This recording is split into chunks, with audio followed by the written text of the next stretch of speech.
شروع اللہ کا نام لے کر جو بڑا مہربان نہایت رحم والا ہے۔ اے پیغمبر صلی اللہ علیہ وآلہ وسلم،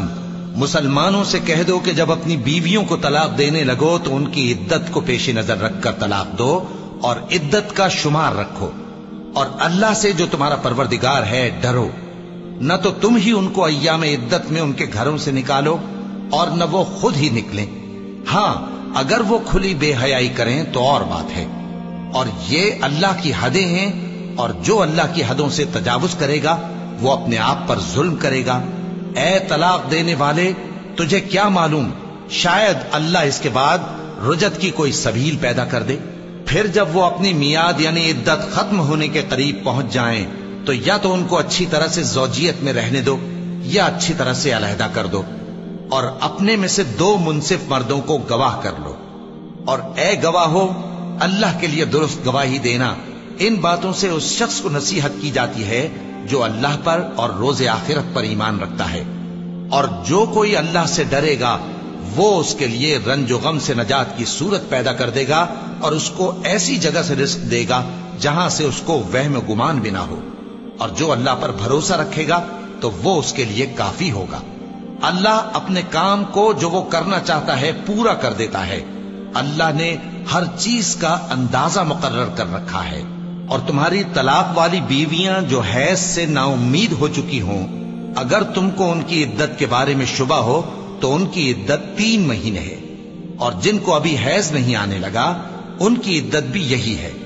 اور حمل والی عورتوں کی عدت وضع حمل یعنی بچہ جننے تک ہے، اور جو اللہ سے ڈرے گا اللہ اس کے کام میں سہولت پیدا کر دے گا۔ یہ اللہ کا حکم ہے جو اس نے تم پر نازل کیا ہے، اور جو اللہ سے ڈرے گا وہ اس سے اس کے گناہ دور کر دے گا اور اسے اجر عظیم بخشے گا۔ طلاق والی عورتوں کو ایام عدت میں اپنی حیثیت کے مطابق وہیں رکھو جہاں خود رہتے ہو، اور ان کو تنگ کرنے کے لیے تکلیف نہ دو، اور اگر وہ حمل سے ہوں تو بچہ پیدا ہونے تک ان کا خرچ دیتے رہو، پھر اگر وہ بچے کو تمہارے کہنے سے دودھ پلائیں تو ان کو ان کی اجرت دے دو، اور بچے کے بارے میں پسندیدہ طریق سے موافقت رکھو، اور اگر باہم ضد اور نا اتفاقی کرو گے تو بچے کو اس کے باپ کے کہنے سے کوئی اور عورت دودھ پلائے گی۔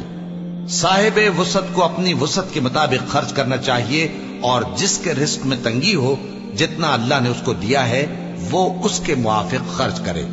اللہ کسی کو زیر بار نہیں کرتا مگر اسی کے لحاظ سے جتنا اس کو دیا ہے، اور اللہ ان قریب تنگی کے بعد آسانی کر دے گا۔ اور بہت سی بستیوں کے رہنے والوں نے اپنے پروردگار اور اس کے پیغمبروں کے احکام سے سرکشی کی تو ہم نے ان کو سخت حساب میں پکڑ لیا، اور ان پر ایسا عذاب نازل کیا جو نہ دیکھا تھا نہ سنا،